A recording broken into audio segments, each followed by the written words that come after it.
hemos venido. Hoy es el último domingo de esta serie que se llama Introducción al libro de Hechos, y a partir del próximo domingo vamos a hablar un poquito acerca de los tiempos, el tiempo del nacimiento de Jesús. Vamos a interrumpir lo que estamos haciendo y vamos a hablar un poquito acerca de Navidad, del nacimiento del Señor y esas actividades tan hermosas que le dan un espacio tan bonito a diciembre.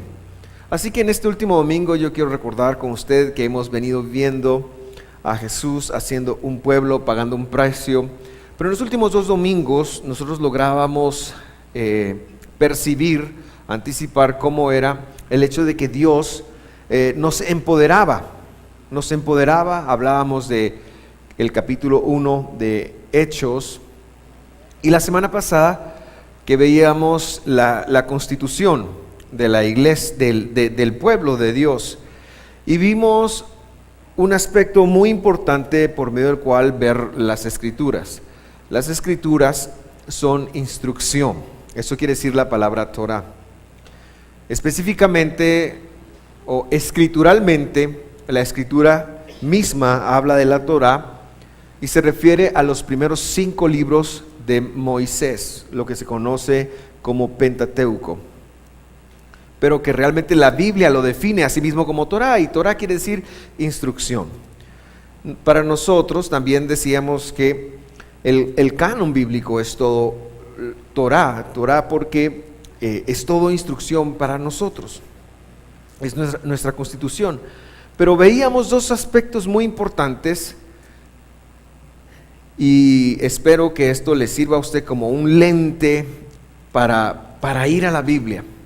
Veíamos que la Torah, especialmente está en toda la Biblia, pero especialmente los primeros 5 libros, hablábamos de que tenía 2 componentes muy importantes. Número 1 son las promesas de Dios. Dios ha establecido, ha comprometido su palabra para relacionarse con el ser humano. Y todo eso tiene que ver con las promesas. Entendemos que todo depende de Dios, todo viene de la mano de Dios, aunque nos llegue por un jefe, aunque nos llegue por un trabajo, aunque nos llegue por un médico, pero entendemos que todo viene de la mano de Dios. Y Dios va a honrar sus promesas, su palabra. Ese es el primer aspecto que encontramos nosotros en la Biblia. Y la segunda cosa eran procedimientos, cómo llegar nosotros a alcanzar las promesas. Bueno, eso está escrito cómo hacerlo, es algo bueno porque usted no se lo tiene que fumar, usted no lo tiene que ver qué hacer, sino ya está escrito cómo los procedimientos que nosotros tenemos para alcanzar. El tema de hoy, nuestra misión, tiene que ver con por qué tanta bendición de Dios, por qué tanta palabra. O sea, tiene que ver con las expectativas de Dios. Querido hermano y querida hermana, quiero que tú conectes esta mañana que toda buena dádiva y todo don perfecto descienden del Padre de las luces. Es decir, no hay algo bueno en ti, no hay un don, no hay una habilidad, no hay algo que Dios no te haya dado. Eso es importante. No eres tan pilas como para tú solamente haberte creado a ti mismo, no, sino que Dios te dio. Y las habilidades tuyas no se comparan con las habilidades de nadie más. Tú eres único, tú eres único.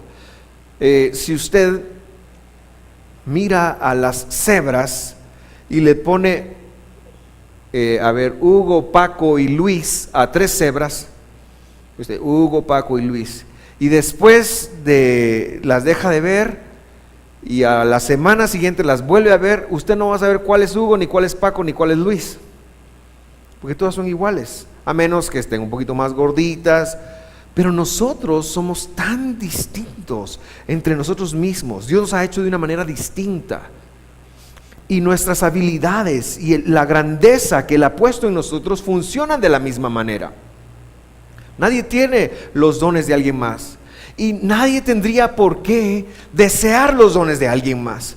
Porque Dios te dio los dones, las habilidades, el entorno para alcanzar lo que Dios va a demandar de ti. Así que todo lo que Dios te ha dado, Dios espera que tú hagas algo con eso.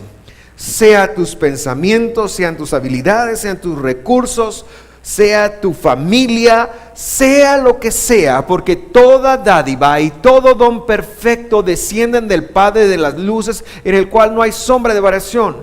Dios nos bendice, su palabra es una bendición, sus promesas son inagotables, no se pueden acabar. Dios es bueno, Dios es maravilloso, pero Dios espera un rendimiento para su inversión. Tú eres la inversión más importante de Dios, pero lo que a veces no nos damos cuenta es que Dios espera un rendimiento de esa inversión.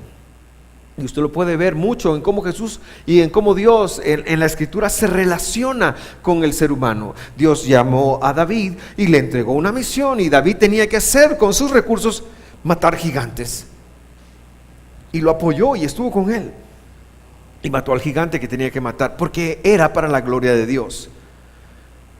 A veces pensamos que la vida la podemos vivir solo con nuestros planes, solo con lo que estamos haciendo en este momento. La vida solo es trabajar para vivir mejor, para tener más. Pero esa es la forma como comúnmente se ve.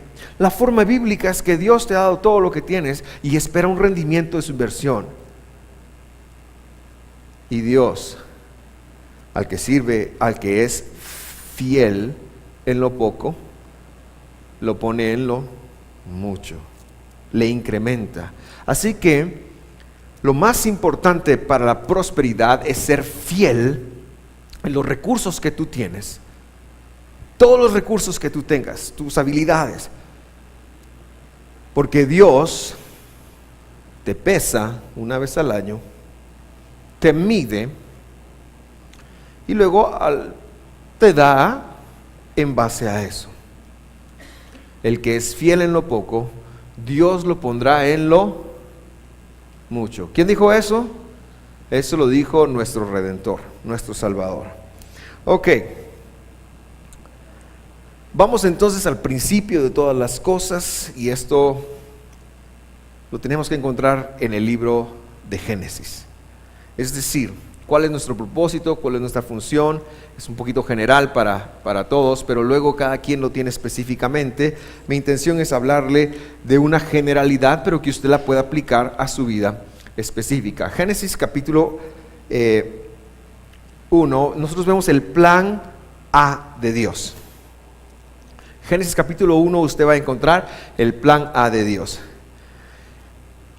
Y el plan A de Dios es que no hay plan B, solo hay plan A.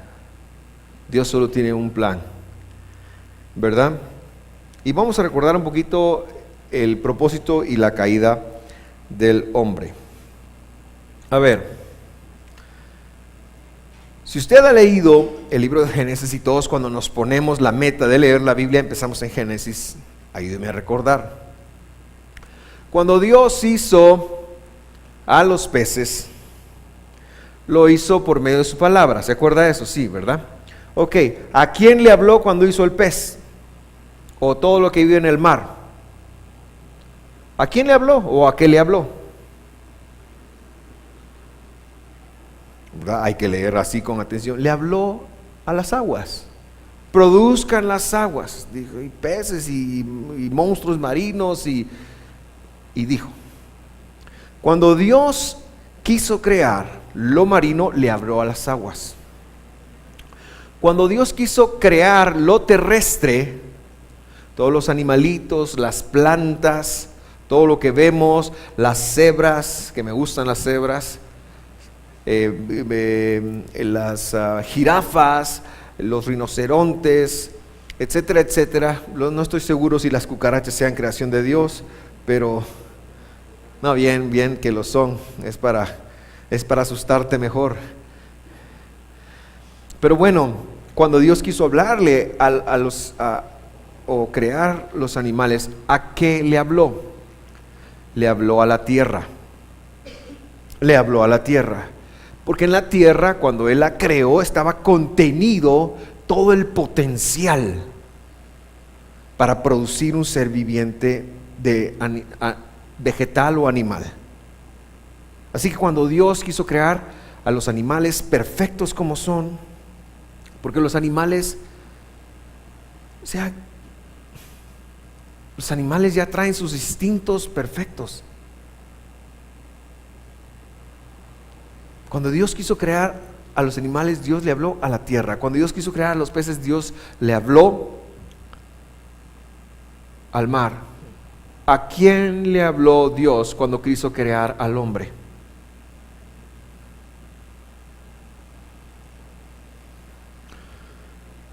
Diría Marcos Witt, no los oigo. Pues leámoslo, ¿verdad? Y si usted no sabe, está bien con no saber. Yo me hubiera quedado pensando también. Génesis capítulo 1, versículo 26. Y dijo Dios, hagamos al hombre a nuestra imagen, conforme a nuestra semejanza, y ejerza dominio sobre los peces del mar, sobre las aves del cielo, sobre los ganados, sobre toda la tierra y sobre todo reptil que se arrastra sobre la tierra. Cuando Dios quiso crear al ser humano, Dios se habló a sí mismo y Dios le habló a su corte celestial. Por eso está en plural. Dios es tan humilde que le habló a todos los ángeles que le asistieron en la creación de su palabra, porque cuando Dios habla su palabra, hay seres espirituales que se activan. A esos les habló y se habló a sí mismo. Eso nos tendría que decir muchísimo acerca de nosotros mismos. Cuando Dios quiso a los animales, le habló a tierra. Cuando Dios quiso crearte a ti, se habló a sí mismo. Eso tendría que decirte algo. Eso tendría que remover cualquier baja autoestima. Tendría que remover cualquier verdad errónea, que Dios no me ama, que Dios no me quiere. No, hermano, tú estás originado en Dios. Eso es una planificación celestial. Eso no es casualidad. Por si fuera poco, dice que le dio dominio, administración. Ahí dice. Y ejerza, ¿qué dice? Dominio. Estoy leyendo la Biblia de las Américas. Ejerza dominio. Así que lo creo como Él, con una semejanza de Él. Y eso tendría que decirnos que estamos un poquito arriba de cualquier otra parte de la creación, que nos podemos relacionar con Dios. A mí me gustaría que algún día usted se echara una platicada con algún orangután, pero no con algún su amigo que le digan orangután, sino con algún monito de esos en la aurora. No se va a poder relacionar. Y claro, ellos llegan a entender y, ¿verdad? Por ejemplo, la Bubu es nuestra perrita. La Bubu sabe inglés, ¿verdad? Yo le hablo en inglés a la Bubu y sabe mucho inglés, pero no es que sepa inglés, es que de plano me oye el tono de la voz y como yo soy el macho alfa de mi casa, entonces se obedece. Bueno, el macho alfa único. Pero no podemos llevar una relación en todas nuestras capacidades con los animales o con los peces, ¿verdad? Pero ellos sí nos sirven, ¿verdad? La vaquita nos da su lechita, nos sirve. A doña Santa le gusta comer monte, entonces el monte le sirve, ¿verdad? Y hierbas y ese tipo de cosas. Yo soy un poquito más resistente a eso, prefiero tomar hierro. Nos sirve. El sol nos sirve, nos da luz. La luna nos sirve. Toda la creación está en función de nosotros. Los arbolitos nos sirven. Todo lo que extraemos de la tierra nos sirve. El hombre sigue ejerciendo dominio sobre la tierra. Y está como el top en la creación. Dice el versículo 27. Que lo llevó a cabo. Creó pues Dios al hombre a imagen suya, a imagen de Dios lo creó. Así, varón y hembra los creó. Para los que no les gusta la palabra hembra, porque lo sienten un poquito complicado, es masculino femenino, es lo que quiere decir la Biblia ahí. El hombre es un ser masculino y un ser femenino. Según esto, según la Biblia, ustedes, damas, son hombre. Realmente ahí debería decir humanidad, ¿verdad? Lo que pasa es que nosotros los varones nos adueñamos de ese término, pero realmente se refiere a la humanidad. Nos dio semejanza y nos dio la habilidad de podernos proyectar a la creación, ejercer dominio sobre la creación. ¿Por qué? Pregúntese. Preguntas existenciales importantes. ¿Por qué? Porque Dios quería llegar a todo lo creado. Dios quería llegar a todo lo creado y nosotros somos el medio de Dios. Dios quería relacionarse con la bubu y me escogió a mí. A veces tal vez pienso que no escogió a la mejor persona. Dios quería que este lugar sirviera como un lugar de adoración y nos escogió a los que estamos acá y lo levantamos y estamos aquí esforzándonos porque Dios quería que este lugar, que en algún momento fue un aserradero, fuera un lugar para que su palabra, para que sus misterios, para que sus secretos se hablaran. Dios tiene una misión para todo lo que nos da. Díselo a tu vecino, Dios tiene una misión para todo lo que te ha dado. Espera un rédito. Ahora bien, qué grandeza la del hombre, qué grandeza la de Adán, qué grandeza la nuestra. Pero el hombre erró. El hombre erró. Tenía como responsabilidad manejar todo esto con una pureza, pero erró, falló. Desobedeció, según lo que vimos la semana pasada, desobedeció en un procedimiento.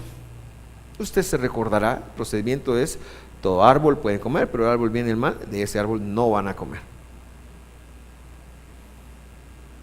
Procedimiento. Todo lo que Dios ha puesto en su palabra tiene como intención alcanzar una promesa para tu vida. Todo. Aun lo que no entiendas. Hay un procedimiento ahí que dice, en la escritura, dice, si vas y encuentras un nido, dice, de un pajarito, dice el procedimiento, podrás tomar los polluelos, pero no podrás tomar a la madre. Así es el procedimiento. ¿Y sabe cuál es la promesa de ese procedimiento? Para que te vaya bien y seas de larga vida sobre la tierra. Es la misma del honrar padre y madre. ¿Y por qué lo puso Dios así? Yo no sé, hermano, yo no soy Dios. Pero es mi deleite estudiarlo para entender que eso tiene que ver de alguna manera con que yo no sea cruel con su creación. Pero bueno, el hombre erró y erró en un mandamiento que tiene que ver con la panza. La panza, ¿verdad? ¿Será que a Dios le preocupa lo que comes? Sí, hermano, ahí está. Le preocupa es que descanses, ahí está. De la misma manera que le ocupa cómo tú trates a tu prójimo, ahí está, son procedimientos. El hombre erró en un mandamiento alimenticio y falló. ¿Y será que Dios cambió de plan? Dios no cambió de plan. Pero tenemos que leer qué pasó. Ahora vamos al capítulo 3. Luego que el hombre erra, Dios tiene que ser justo. Dígale a su vecino, Dios tiene que ser justo. Dios va a ser justo. porque Él les había dicho, el día que de ese árbol coman, morirán, dice la Escritura literalmente, indefectiblemente, ciertamente, y ahora no podía cambiar. Adán y Eva hubieran vivido para siempre, pero ese día lo arruinaron para nosotros. No solo hubieran vivido para siempre, no hubieran conocido la escasez. Yo no sé qué le pasó a Adán. Adán ni suegra tenía, hermanos. O sea, ¿qué otras cosas se necesitan para alcanzar el éxito?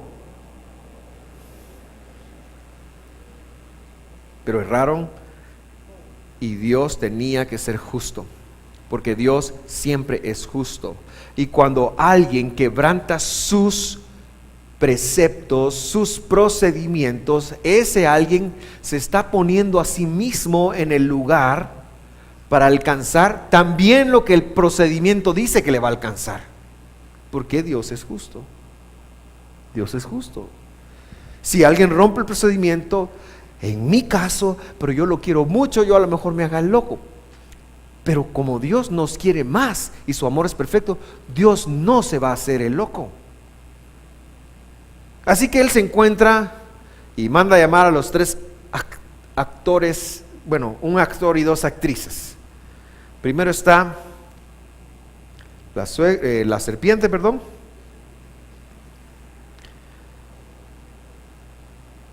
la femenina y el masculino, Adán y Eva y la serpiente. Y entonces dice a la mujer: haré más agudo el dolor del embarazo. Así que si duele y molestia y todo eso del embarazo, hermanas, ya saben, es la consecuencia del pecado. Y con dolor darás a luz. Eva como que no tenía dolor, pero ahora sí va a tener. Y desearás controlar a tu marido. Ahora estoy leyendo una nueva traducción viviente porque quería crear un poquito de polémica también. Pero él gobernará sobre ti. Ahí lo dejo. Lo dice la Biblia, no lo digo yo. Y al hombre le dijo, dado que hiciste caso a tu esposa y comiste del futuro del árbol de que te ordené que no comieras, la tierra es maldita por tu culpa. Y esta palabra, Kelaal, quiere decir desconectada. La tierra de alguna manera se desconecta de la palabra original de Dios, de la bendición original de Dios. Eso quiere decir maldito en la Biblia, ¿oyó? Cuando algo está maldecido es o que perdió su honra o que se desconectó, y fuera de Dios nada tiene sentido. Así que dice: maldita será la tierra por tu culpa, toda tu vida lucharás para poder vivir de ella, y te producirá espinos y cardos, aunque comerás de sus granos. Con el sudor de tu frente obtendrás alimento para comer hasta que vuelvas a la tierra de la cual fuiste formado, porque fuiste hecho del polvo y al polvo volverás.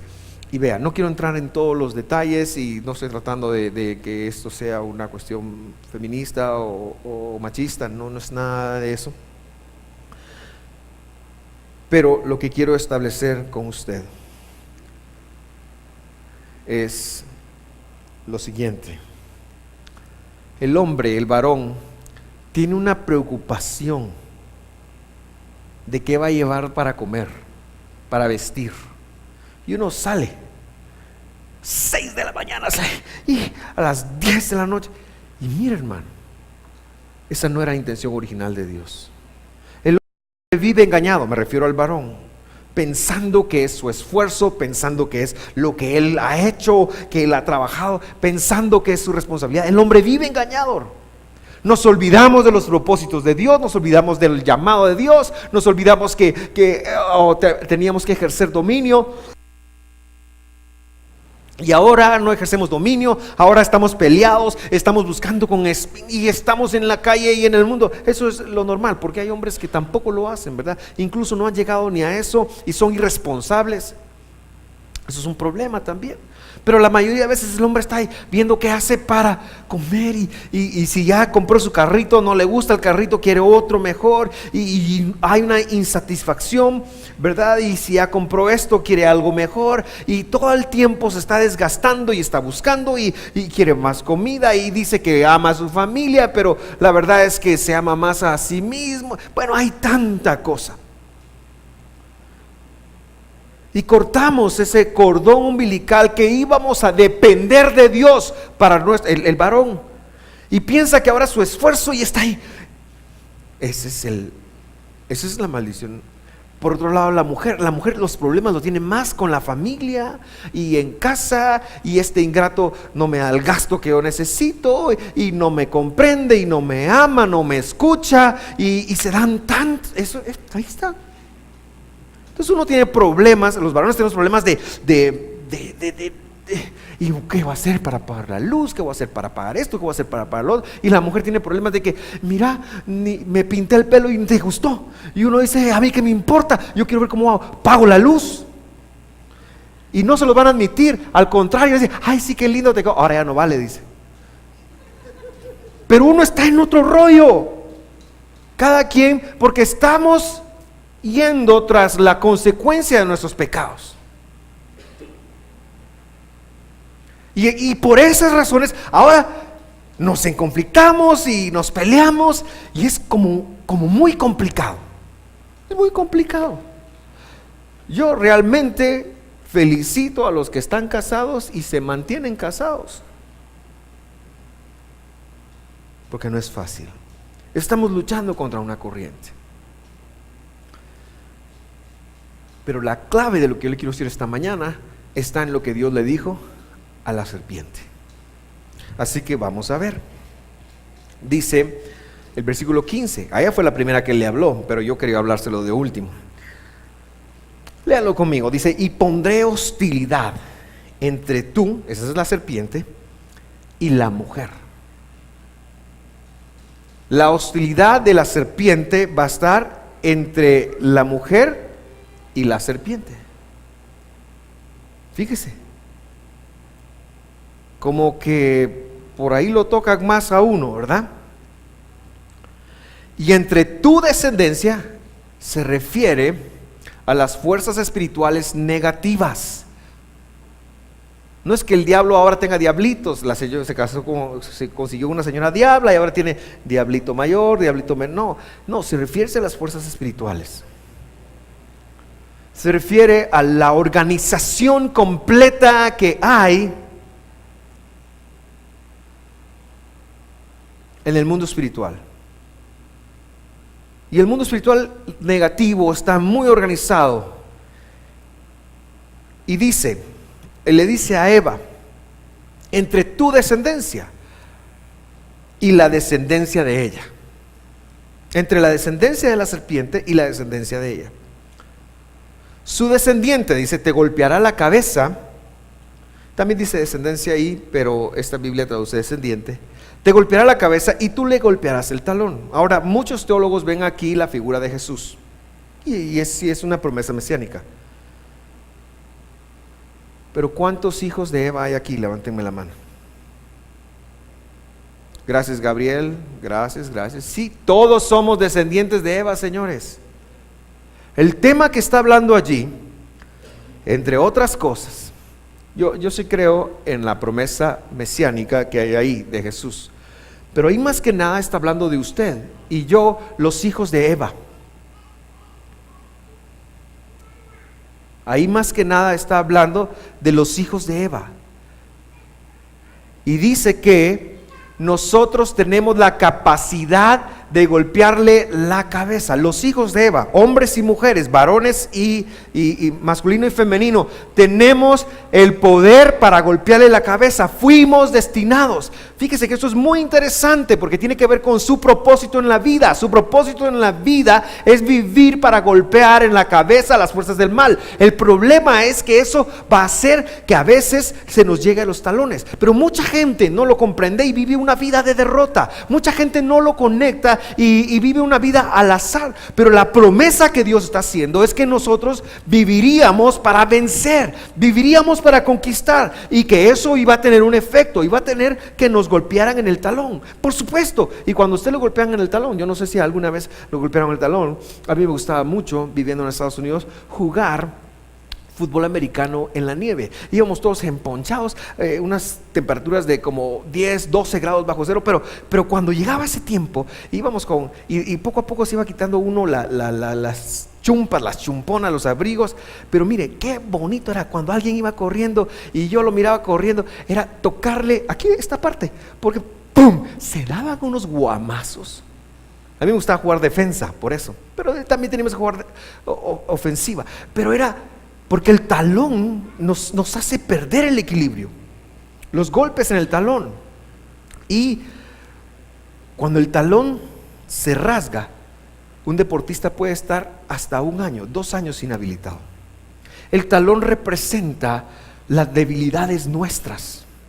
De hecho, la palabra Ekeb es la palabra talón, está relacionada con Jacob, y Jacob no vivió una vida fácil. Jacob vivió una vida que todo el tiempo con el y buscaba y hacía, pero él vivía golpeándole la cabeza. Yo creo, queridos hermanos, que el llamado de Dios para nosotros es vivir golpeando la cabeza. Es lo mismo. Dios nunca se rindió en su primera intención. Nunca Dios cambió el propósito original de Génesis 1:27 que lo acabamos de leer, ejercer dominio. No, ese es el propósito. Dios sigue en la intención. Por supuesto que nosotros fallamos y ahora tenemos que vivir con esos golpes en el talón, pero no viva usted derrotado. Usted tiene que levantarse y vivir en victoria, aunque a veces vengan los golpes en el talón. El hombre y la mujer tienen como propósito principal en la vida, entonces, conquistar y llevar a Dios en esa conquista.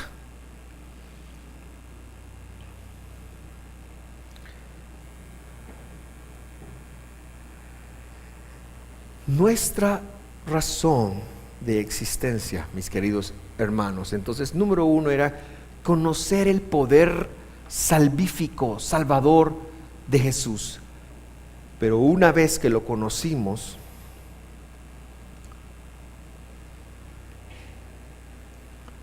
era corregir los errores de nuestros padres Adán y Eva, y por supuesto de los de nuestros padres biológicos. Es más, si nuestro papá le ponía al guapinol, la idea es que nosotros no lo hagamos.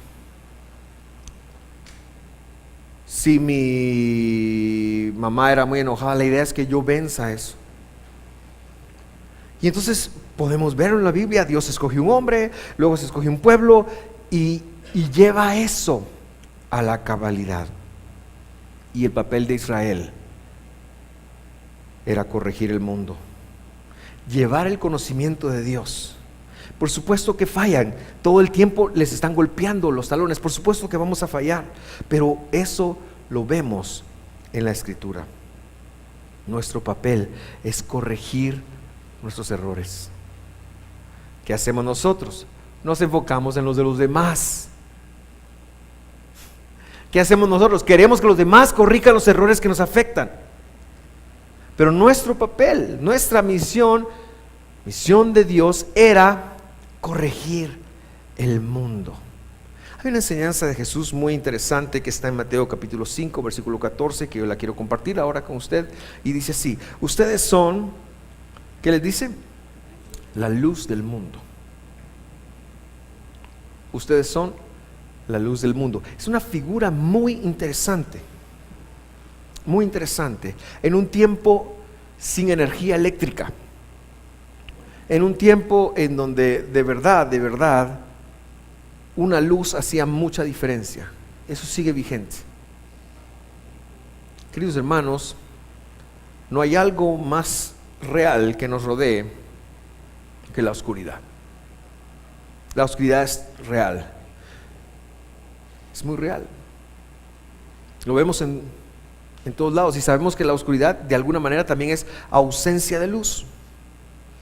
Y Jesús está aquí dándonos una responsabilidad de ustedes son la luz del mundo. Y ya dije que nuestra función era corregir.